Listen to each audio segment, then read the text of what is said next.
हाँ, यहाँ फेमस है पूरा इस एरिया में। तो ठीक है, मैं बस ये है कि छोटा मोटा एक सोशल वर्क है वो मैं करने की कोशिश करती हूँ जी, और थोड़ा बहुत कर लेते हैं। इससे ज्यादा तो अब मैं तो अपने बारे में क्या बताऊंगी जी। आप सभी मुझे मेरे बारे में बताएंगे कि मैं क्या हूँ। लेकिन मैं तो आपको जानता हूँ, लेकिन जो दर्शक है ना बड़ी तादाद में, 28-29 लाख दर्शक है जी, उनको बताना भी जरूरी है कि बड़ी चर्चाओं में आप रहती हैं। दरअसल आज बहन नजीफा से मिलने का मौका मिला। वैसे तो आपकी जानकारी के लिए बता दूं, मेरे पैतृक गांव बीसरू शहर बहुत अच्छे घराने से है। दोस्तों इस टाइम मैं जयपुर में हूं और मुझे जयपुर से जैसलमेर, जोधपुर इधर जाना है। तो आज की नाइट मैं जयपुर में रुकूंगा। यहाँ कई सारी हमारी हस्ती है मेवात की, उन सब का मुझे बारी बारी से इंटरव्यू करना है। लगभग 5 साल बाद मुझे मौका मिला जयपुर शहर आने का। मेवात आज तक में आपका बहुत बहुत स्वागत है बाजी। शुक्रिया। अस्सलाम वालेकुम। आप सबको, पूरे मेवात वासियों को मेरा बहुत बहुत सलाम। उम्मीद है कि आप बहुत खुश होंगे, अच्छे होंगे और दुआ यही है कि रब आपको हमेशा अच्छा रखे। तो मैंने आपको अक्सर सोशल मीडिया के माध्यम से देखा, काफी दिन बाद पता चला कि मेरे ही गांव की लड़की है। सबसे पहले तो आपको बहुत बहुत शुक्रिया कि आप मेरे घर आए, मेरे गरीब खाने पर। और आपकी और सवाम की दोस्ती यारी तो बहुत गहरी है। यहाँ से हाँ, यहाँ फेमस है पूरा इस एरिया में। तो ठीक है, मैं बस ये है कि छोटा मोटा एक सोशल वर्क है वो मैं करने की कोशिश करती हूँ जी, और थोड़ा बहुत कर लेते हैं। इससे ज्यादा तो अब मैं तो अपने बारे में क्या बताऊंगी जी। आप सभी मुझे मेरे बारे में बताएंगे कि मैं क्या हूँ। लेकिन मैं तो आपको जानता हूँ, लेकिन जो दर्शक है ना बड़ी तादाद में, 28-29 लाख दर्शक है जी, उनको बताना भी जरूरी है कि बड़ी चर्चाओं में आप रहती हैं। बड़े बड़े नेताओं के साथ आपको देखा जाता है जी। तो इसलिए आप बताइए थोड़ा सा अभी क्या चल रहा प्रेजेंट टाइम में। प्रेजेंट एक संगठन है अखिल भारतीय गंगा जमुना तहरीक, गंगा जमुना आंदोलन, उस पे मैं काम कर रही हूँ और अल्हम्दुलिल्लाह पूरे देश में इस पे काम हो रहा है। ये एक भाईचारे को लेकर के है कि ये जो देश में अजीब सा एक माहौल हो गया है कि चलो हम मेवात को ले लेते हैं। मेवात की जो एक सोच है अपने, मैं भी वहीं से ताल्लुक मैं भी रखती हूँ, वहीं की मैं बेटी हूँ। तो एक जो सोच है वो महदूद हो गई है और हिंदू मुस्लिम की ये जो कंट्रोवर्सी है इसको दूर रखते हुए डेवलपमेंट की तरफ वो ध्यान दें। ये जो चीजें हिंदू मुस्लिम की जो होती हैं, ये मैं लगभग 2017 से मीडिया में काम कर रहा हूँ, गांव गांव जाता हूँ। ये मेवात की तरफ से नहीं होती है। मेवात को तो टॉर्चर किया गया था कई बार। जो बहुत सारे जो इलेक्ट्रॉनिक्स मीडिया के जो पत्रकार हैं वो इतना ट्रोल करते हैं मेवात को, बिना वजह मेवात को बदनाम करने की कोशिश करते हैं। एजुकेशन क्या आपकी? मैं बीकॉम हूँ इंग्लिश मीडियम से और अल्हम्दुलिल्लाह मैं हाफिज़ कुरान हूँ माशाल्लाह। कंप्यूटर में मैंने अपना कॉलेज भी टॉप किया है। जैसा भी है, बस मैं कहूँगी थोड़ी बहुत एजुकेशन। मैंने मेवात के लगभग 600-700 गांव की कवरेज की है जी। 600-700 गांव में मैं ऑलरेडी जा चुका हूं जहां पे मेरी कवरेज हो चुकी है। जब जनता तोहमत लगाते नेताओं के ऊपर, आरोप प्रत्यारोप लगाते हैं कि लास्ट में ये नेता खराब है, नेता अच्छे नहीं, नेताओं ने कुछ किया नहीं मेवात के लिए, तो फिर ये वोट उन्हीं को क्यों देते हैं? जनता एग्जैक्टली घूम फिर कर हम उसी जगह पर आ गए जी। जब ये जो कंट्रोवर्सी स्टार्ट होती है कि हिंदू मुस्लिम, बीजेपी कांग्रेस जी, तो सबका जो जहन है वो डेवलपमेंट की तरफ से हटके सिर्फ कहाँ रह जाता है कि ऑप्शन क्या है हमारे पास में? कोई ऑप्शन नहीं है हमारे पास में। अब जब हमारे पास ऑप्शन नहीं है तो इंसान जाएगा कहाँ जी? सीधे से उसी के पास जाएगा। जज्बात में बह जाता है। बिल्कुल, जज्बात में बह जाते हैं, कंट्रोवर्सी में चले जाते हैं। क्या वहां पर यूनिवर्सिटी क्या है, उन लोगों ने क्या किया, हॉस्पिटल की कंडीशंस क्या है। अब नल्लड़ हॉस्पिटल की कंडीशन इतनी बदतर है, इतनी बुरी हालत है वहां की। एक ऐसे संगठन पे काम कर रही हूँ जी, अखिल भारतीय गंगा जमुना आंदोलन, जिसमें बीजेपी, कांग्रेस, टीडीपी, सब, तेलंगाना ले लो आप, जम्मू कश्मीर ले लीजिए आप, राजस्थान ले लीजिए आप, हरियाणा ले लीजिए, कोई भी ले लीजिए आप, किसी भी पार्टी को। मेरे अंदर वो चीज नहीं है कि मैं कांग्रेसी हूँ तो मुझे कांग्रेसियों से ही मिलना है या मैं बीजेपी से हूँ तो मुझे बीजेपी से ही मिलना है। अगर कोई महिला बिजनेस करती है तो शरीयत में जायज है, ठीक है। अगर कोई महिला राजनीति, हुकूमत, सियासत में जाना चाहती है तो उसके लिए मना नहीं है जी। महज ये है कि अदब का दायरा होना चाहिए। लिमिट के दायरे में हर चीज जायज है जो शरीयत में है जी। तो अल्हम्दुलिल्लाह जहां तक मेरा ख्याल है, वैसे तो खैर मुफ्ती किराम से भी मैं ताल्लुक़ रखती हूँ और उनसे लगातार मेरी बातचीत होती रहती है। जी। तो जहाँ तक मेरा ख्याल है अभी तक तो मैंने ऐसा कुछ नहीं किया जो कि एक ये कहलाए कि लोगों को अच्छा ना लगे। सियासी उसमें ये जायज़ नहीं है। जी जी जी। तो नहीं दोस्तों, उलमा इकराम की अगर बात होती है तो देखिए वो कहते हैं कि राजनीति करना गुनाह नहीं है, जायज़ है। हमारी मेवात के लोग तो ये सोचते हैं कि अगर किसी आलिम को विधानसभा के चुनाव में खड़ा कर दे तो कहेंगे अरे नहीं नहीं, आपकी क्या जरूरत थी चुनाव लड़ने की, आपको तो किसी मस्जिद में पेश इमाम होना चाहिए था। बिल्कुल। ऐसा नहीं है, एक आलिम के लिए भी राजनीति करना जायज़ है। जब एक आलिम राजनेता बनेगा वो ईमानदार होता है तो भ्रष्टाचार ऑटोमेटिक खत्म हो जाएगा। आपको ये बताना बहुत ज़रूरी है कि मेरा इन लोगों के साथ में रिश्ता क्या है।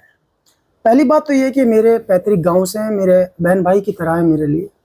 दूसरी बात यह है कि जिस मेवात आज तक को आप मेवात का नंबर 1 और सबसे बड़ा चैनल मानते हैं, ऑलरेडी है भी, जिसके शायद मैं मानता हूं कि जहां से जहां तक मेऊ समाज बसा हुआ है वहां तक अगर न्यूज़ की बात आएगी तो मेवात आज तक सबसे एक अच्छा चैनल भी है और सबसे बड़ा भी है फॉलोअर्स के हिसाब से।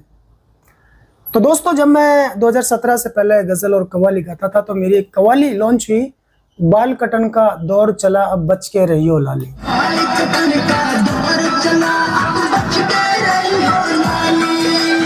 जब बच्चियों के बाल कटते थे, चुटिया के बाल कटते थे, बड़ा मशहूर था वो किस्सा। तो उस टाइम एबीपी न्यूज़ और आज तक जैसे बड़े इंटरनेशनल चैनल मेरे घर मेरे इंटरव्यू करने के लिए आए थे। तो उन्होंने मेरे से कहा था कि आपका कोई चैनल है नहीं है, आप ये गज़ल वगैरह किसको देते हैं, कहाँ पर लॉन्च करते हैं, कुछ मिलता है कि नहीं मिलता है। तो मुझे कुछ नहीं मिलता था, सिर्फ एक शौक़ था और मैं सोशल गाने गाता था उस टाइम, मैं कभी फूटता नहीं फैलाई। तो उस टाइम सवाम भाई से मेरी मुलाकात हुई तो इन्होंने मेरे को यही ऑफ़र दिया कि यार आप अपना एक चैनल बनाओ। तो अब मैं चैनल बनाना नहीं जानता था उस टाइम, अब मैं अपना रिश्ता बता रहा हूँ इनके साथ में, ये शायद मेरे परिवार को भी नहीं पता होगा। ये सवाम भाई से फ़ोन पर बातें हुई और इन दोनों बहन भाइयों ने जयपुर में बैठ करके, अब ये जानती, इन्होंने बनाई थी, इन्होंने किसी से बनवाई थी, तो इन्होंने जयपुर के बैठे मेवात आज तक की मेल आईडी पहली बार बनाई थी। तो मेरे लिए तो ये सबसे इंपॉर्टेंट है दोनों बहन भाई, क्योंकि आज मैं जो कुछ हूं ना उसकी नींव इन लोगों ने रखी थी। तो मेरा इनका रिश्ता ये है। आज मेवात आज तक के 28 लाख दर्शक हैं, तमाम लीडर इसको बेहद पसंद करते हैं अपने प्रचार प्रसार के लिए। जनता का पहला पसंद मैं भी हूँ और मेरा चैनल भी है, लेकिन उसकी नींव अगर किसी ने रखी है तो ये दो बहन भाई स्क्रीन पर आपको दिख रहे हैं, सवाम ताकी और नजीफा जाहिद। 10 दिन या 10 दिन तक सवाम भाई ने जयपुर से बैठकर अपने लैपटॉप से, अपने मोबाइल से मेरा वीडियो अपलोड किया था। बहुत मेहनत, लोगों की आवाज बहुत उठाता था, लेकिन ये चीजें जो टेक्निक चीजें थी ना, इसके बारे में मुझे नहीं पता था इतना बहुत ज्यादा। तो फिर इन्होंने मुझे उस टाइम बहुत कोऑपरेट किया था। तो ये तो मेरा इनका रिश्ता है। तो सवम भाई, आप मेवात आज तक बहुत सारे रिश्ते हैं हमारे। जी जी सिर्फ यही नहीं, इखलास का रिश्ता है, मोहब्बत है और असल तो जो हुनर था वो आप में अंदर छुपा हुआ था, उसके जरिए जो कि उभरा है वो, अल्लाह ताला ने उसको बुलंदी अता कर दिया आपको, जो कि उभर कर वो आया है सारी आवाम के सामने। बहुत मेहनती हैं आप, बहुत मेहनत रही है आपकी। नींव डालना ही कमाल नहीं होता, नींव के ऊपर एक कंस्ट्रक्शन क्या उठाया गया। आपके भाई को या कहूँ कि आपके भतीजे से तो फूफी लगती हैं आप। हाँ। तो प्यार में बाजी हम कहते हैं आपसे। ना फूफी बोलोगे तो भी अच्छा लगेगा मुझे। कुछ 1-2 लाइन में बोलना चाहूंगी। नशे मन पर नशे मन इस कदर तामीर करता जा जी, नशे मन पर नशे मन इस कदर तामीर करता जा कि बिजली गिरते गिरते आप खुद बेजार हो जाए। मतलब जो आपको ट्रोल करने की कोशिश कर रहे हैं वो खुद ट्रोल करते करते बेजार हो गए, क्योंकि आप ठसे मस नहीं हुए। फिर उन्होंने कहा कि नहीं, वाकई में हम गलत है और ये ठीक है, ये सही है। वो गिराते गए आप संघर्ष, क्योंकि नशे मन पर नशे मन चढ़ता गया और बिजली उस पर गिरती गई, गिरती गिरती खुद बेजार हो गई। बिल्कुल। तो यही मैं कहना चाहूंगी। तो दोस्तों, इसलिए मेवाती में भाषा है, एक डायलॉग है कि झगड़ा झूठा और काबू सच्चा। तो झगड़ा करता तो जेल में होता या फिर जमीन में दफन होता। तो मैंने तो काबू किया, किस तरीके से उनको काबू करना है। तो सबकी बातें सुनी, सबकी चीजें सहन करी, सब्र, काम पर फोकस रखा। आज वो दिन है कि अल्लाह का शुक्र है, कल भी कोई मुकाबले में नहीं था और आज भी नहीं है। और इंशाल्लाह अगर सही नीति से काम करूंगा तो आगे भी नहीं रहेगा। सब्र जो है ना, इन्नल्लाह मअस साबिरीन, सब्र करने वाले के साथ खुदा होता है जी। और सब्र का फल जरूर मिलता ही मिलता है। आप जितना ज्यादा सहन शक्ति, देखो आगे वही इंसान बढ़ता है जिसके अंदर सहन शक्ति होती है। जी अब अभी कुछ टाइम पहले मुझे भी काफी लोगों ने ट्रोल किया था जी जी एक तहसीलदार जी के मैटर जी पे। जी जी ठीक है, कोई बात नहीं, मैंने सिंपल से मेरी एक ही बात थी जी कि वो इंसान गलत नहीं है, जी अगर गलत है तो आप साबित कर दीजिए। जी साबित कोई वकील नहीं कर पाए, सिर्फ उनका एक ही नारा था कि भाई इनको ट्रांसफर करो, ठीक है कोई बात नहीं, लेकिन साबित तो नहीं हो पाया। अब देखिए, इसी बीच जब बाजी ने बात चलाई थी तो मैं थोड़ा सा बता देता हूँ। किस्सा बड़ा अजीब है। एक तरफ नजीफा जाहिद थी और एक तरफ कुछ वकील भाई थे। अब अपना भाई भी वकील है, जिला पार्षद भी है। अब एक तरफ उनकी तरफ वो था और एक तरफ मैं पत्रकार हूँ। अब मेरे पास बहुत सी कॉल आई कि भाई आप ये खबर उठाओ। पहली बात तो जो तहसीलदार था जिसके खिलाफ वो लोग चल रहे थे, मैं यकीन के साथ कहता हूँ मैं पहली दफा उनसे जाके मिला। मेरे से कोई किसी प्रकार की रिश्वत उन्होंने नहीं ली। मैंने एक ट्रस्ट बनवाया था, मैंने गरीब बेटियों के लिए एक मकतब बनवाया बीसरू गांव में।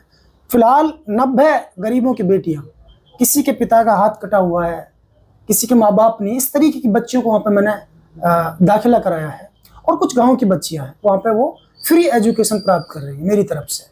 वहाँ पे एक छोटा सा दस्तरखान भी चलता है मेरा, जहाँ पे 10-20 लड़के डेली खाना खाती हैं। उस बंदे ने एक पैसा नहीं लिया और मेरा पूरा काम खटाखट करता गया। एक बंदा बोला कि सर हम तो इतनी देर से खड़े हैं, बोला कि यार पत्रकार है और ये काम करने वाला बालक है, तो इसका काम चेक कर, एक बार डॉक्यूमेंट चेक कर लेता हूँ। तो मतलब उसने कहीं कोई रुकावट पैदा नहीं की। मेरा काम तो बहुत अच्छे से किया, रिश्वत भी नहीं मांगी। हाँ, ये और फटाफट किया। पुनाना तहसीलदार नरेंद्र भारद्वाज जी की बात हो रही है। मैं मानता हूँ हो सकता है वकीलों के साथ उसने गलत किया हो। नहीं, फिर एक रहा सवाल नजीफा जाहिद का, मेरे ऊपर हमला होता है, मेरी गाड़ी तोड़ी जाती है, ये बंदी फोन करती है पुलिस को कि बच्चे के ऊपर हमला हुआ, अटेम्प्ट टू मर्डर लगना चाहिए। साबित करिए। हाँ, सिर्फ कह देने से कुछ नहीं होता, उसको साबित करना पड़ता है। आप साबित कीजिए। फाइनली हुआ ये कि किसी ने कोई साबित नहीं कर पाया। सिर्फ एक भाईचारे को बनाए रखने के लिए जब नारेबाजी हुई, मैं कई दिन से कहना भी चाह रही थी, लेकिन मैं भी थोड़ी बिजी शेड्यूल था और अब इत्तेफाकन बात आ गई और आपके चैनल के माध्यम से भी चलो हम यहाँ पर बैठे हैं तो ठीक है, मैं आप कह ही देती हूँ कि एक भाईचारे का जो एक शांति का माहौल बनाए रखने के लिए जी जी उनका एक मात्र एडिशनल चार्जेस जी जी जस्ट वो हटाया गया, जी, वो चेंज किया गया। इससे ज्यादा ट्रांसफर तो कुछ अभी भी वो नहीं है। ये तो मैंने भी कहा था, जिस आरोप को वो लगा रहे थे, मैंने कहा था कि मेरे को आप कोई वीडियो दे दो। हाँ बिल्कुल, कोई एविडेंस दे दो, मैं चला दूंगा। बिल्कुल। जो इंसान रिश्वतखोर होता है, जैसे उनके ऊपर आरोप लगाए गए थे कि रिश्वत मांगते हैं बहुत ज्यादा, तो जो इंसान इतना करप्ट होता है उसके खिलाफ कहीं ना कहीं किसी ना किसी के पास कुछ ना कुछ तो होता ही है। जी जी, लाजमी है ये। जो इंसान रोज डेली का जिसका काम है उसके खिलाफ जरूर किसी ना किसी के पास कोई ना कोई एविडेंस होगा ही होगा। लेकिन जब इतने सारे लोग इकट्ठे होकर भी कोई एविडेंस नहीं दे पाए तो जी मैं आज भी यही कहूंगी कि वो इंसान सही है। जी, जो अपने वकील साहिब उनको भी बता देता हूँ, मैं आपके खिलाफ भी नहीं हूँ। मैं भी खिलाफ नहीं हूँ। मेरा बस इतना ही कहना था कि आप इस वीडियो के माध्यम से जितने आपके भाई हैं, चाचा हैं, जो वकील साहब थे, कुछ कहना चाहती हैं?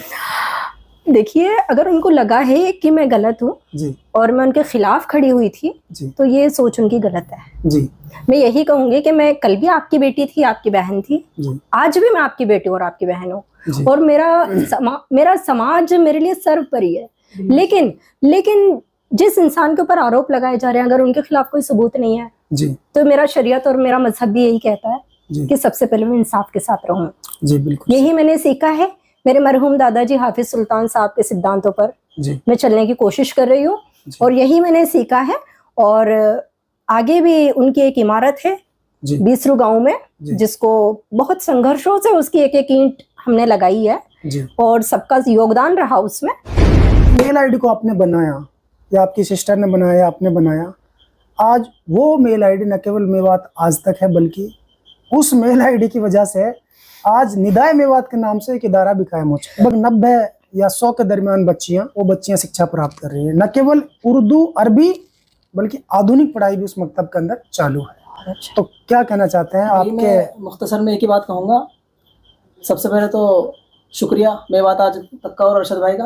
भाई मेवात में एक मिसाल है कि भाई एक चना सुभाड़ ना फूटे। जी तो लेकिन मैं यूँ कहूँगा कि भाई अगर इखलास को है वो एक चनो, जी तो फिर भाई वो एक चना से भी फूट सके भाड़। बहुत फूट सके। तो एक ही चनो हो, ईमेल आईडी जो है वो एक ही चनो हो। हाँ। और भाई अल्लाह ने आज उसमें और वो ऐसी लगे है जैसे वो सब्सक्राइब भी नहीं करो सबसे पहले, हाँ, तो वो एक ही चना के दर्जा में हो सब। है ना?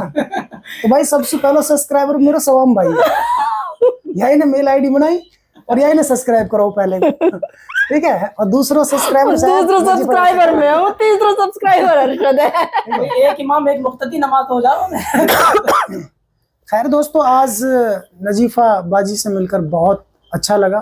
बहुत अच्छा शवाम भाई लगा, ने thank बहुत you। मेहमान नवाजी की है। अरे मुख्तसर से। बिना मतलब कोई प्रोग्राम से अचानक पता चला मुझे तो आप बहुत प्राउड फील हुआ इनको देख करके, इनसे मिल करके, कि दूर दूर से बातें होती थी फोन पर, लेकिन आज जब पास आए तो बहुत अच्छा लगा। दोस्तों, यदि आप हमारी इस वीडियो को फेसबुक पेज पर देख रहे हैं तो हमारे पेज को लाइक कीजिए, शेयर कीजिए। यदि इस वीडियो को यूट्यूब पर देख रहे हैं तो हमारे चैनल को सब्सक्राइब कीजिए और बेल आइकन घंटी को दबा दीजिए।